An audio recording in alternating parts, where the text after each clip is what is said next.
Hi friends, in this video I'll be showing you how to do a decrease in half fisherman's rib. And when you do a decrease in half fisherman's rib, you want it to lean either left or right. As you can see here, these decreases are leaning to the left and these decreases are leaning to the right. And when you do a decrease in half fisherman's rib, you also want to decrease over 3 stitches, decreasing 2 stitches at a time so that your rib always lines up as you're doing the decrease and there's never a jog in the stitches. So I've got a small sample here and I've already done one set of decreases. We have a left leaning double decrease on this side and a right leaning double decrease on this side. So when you are approaching the decrease stitches, when you get to it, since it's worked over 3 stitches, when you get to this stitch, this is where you're going to want to do the left leaning double decrease on the stitch where the rib is coming from. When you get to a right leaning double decrease, you want it to be worked over the stitch that it's going to be continuing on from, as well as the 2 stitches before it. So you'll work up to this point to begin that decrease. So in half fisherman's rib, there's a few different ways of working this stitch, a couple different ways actually. You can either work the actual fisherman rib portion of it on the front and then on the back do a rib stitch, or you can simply just work knit stitches across the back, which produces a garter stitch ridge on the front of the fabric. But since you are working into the stitch below on each of the knit stitches, it doesn't matter that you've got all these purls on the front. So I've gone ahead and worked one row on the wrong back side of the fabric so we can begin our double decreases. And I'm going to show you a little trick that I use when I'm doing a double decrease in this stitch. So we're going to slip our first stitch with the yarn in front as if to purl, just to create a nice little selvage edge along the sides of the work. And then this first stitch is actually a purl. When you work the half fisherman's rib again, you're going to work into the row below on all of the knit stitches. So you're just inserting your needle into the row below there to work that knit stitch. Another purl here. Then we've got another knit, so we're going into the row below and knitting those together.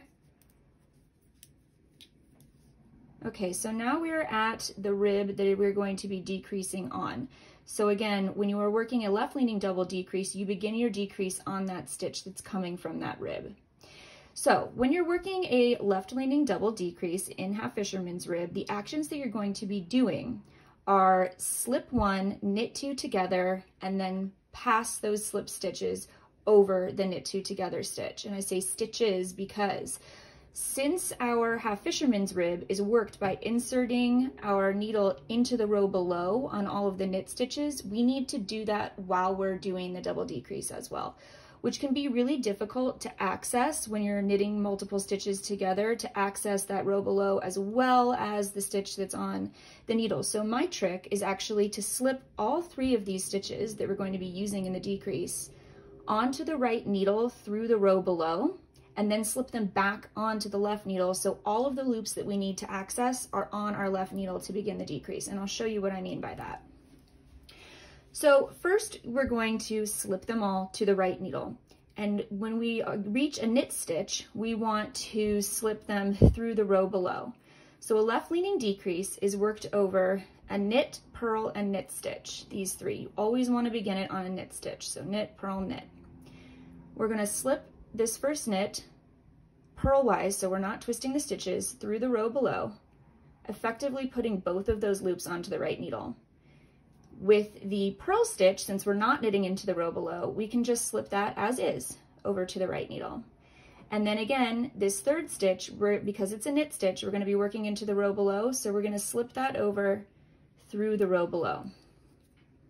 So now we have 2, 3, 4, 5 loops on our right needle. We're going to slip those back to the left needle before we begin our decrease. So again, we're slipping purl-wise so that we don't twist the stitches. And now we have all of those loops on our left needle. So these 2 loops are the first knit stitch, this is the purl, and these 2 loops are the second knit stitch. So now we can begin our double decrease. the first thing we're going to do is slip the first stitch knitwise to the right needle. Because this has 2 loops, we're going to treat it as 1 stitch. We're going to slip both of those to the right needle, knitwise. Then you're going to knit 2 together. And again, because our knit stitch now has 2 loops, we need to make sure we go through both of those as well as that purl. So even though this is a knit 2 together, technically it's 3 loops. So we knit those together, and then we pass both of the loops from that first knit stitch over that knit 2 together. And we've created a left leaning decrease. As it's just leaning over to the left there. I will work that one more time. First, I'm going to purl 1 because again, we need this to always start on a knit stitch, this left leaning double decrease. So we've got a knit stitch, a purl stitch, and a knit stitch. First, we're going to slip all those stitches over to the right needle, and on the knit stitches, we slip through the row below. So we slip this one through the row below, this purl stitch as is, and this second knit stitch through the row below. Then we're going to slip all 3 of those stitches back to the right, to the left needle. 1, 2, 3. Now we can begin our second left leaning double decrease. So first we're going to slip the first stitch, which again, 2 loops, so we're treating it as 1, to the right needle knitwise. Then knit 2 together, which technically we're going into 3 loops here. So we have the first 2 loops from that knit stitch and this loop here from the purl stitch. So we knit those together and then pass the first knit stitch, which again is 2 loops, over the knit 2 together. So we've created another left leaning decrease. Now we're ready to do our right leaning double decreases. And just like the left leaning double decrease, these are worked over 3 stitches as well. As I mentioned at the beginning, if you want to continue one rib continually leaning up as you're working your rows, then you want to start the right leaning double decrease not on the rib that is where it's coming from, but 2 stitches before. So in order for this rib to continue leaning this way, we want to begin this double decrease on this stitch, which is 2 before it. I'm also going to show you this stitch, this double decrease twice, so we'll actually begin that one now.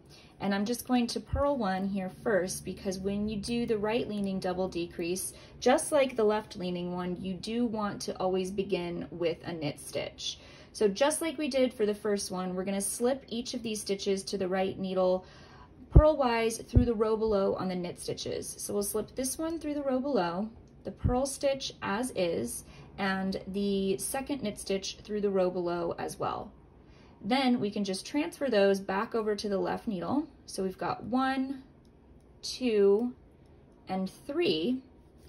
And basically what you're doing with the right leaning double decrease is knitting 3 stitches together. But because we have 2 loops on our left needle for each of the knit stitches, we are essentially knitting 5 loops together, which can be kind of tricky to get that right needle. Even when they're up here, all these loops on the left needle, it can still be tricky to get your right needle underneath all of the loops.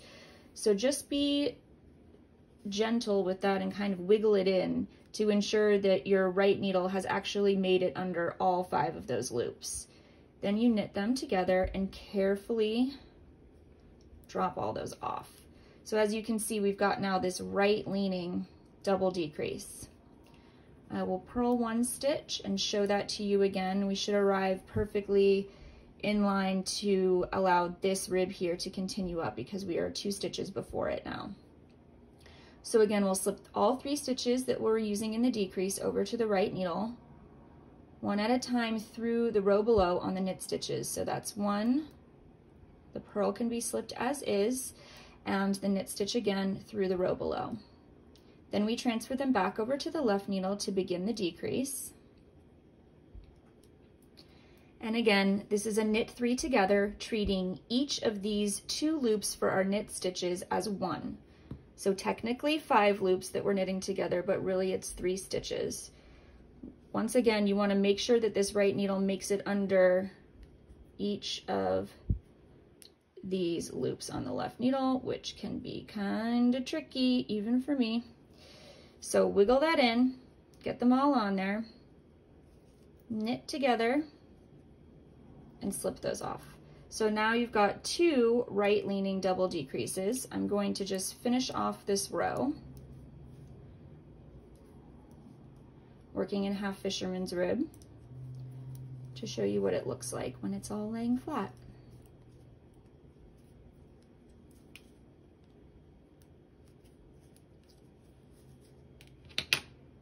Okay. Now you can see how everything is going. So we've got these 2 ribs angling to the left because these are left leaning double decreases, and then you've got these 2 ribs leaning to the right because they're right leaning double decreases.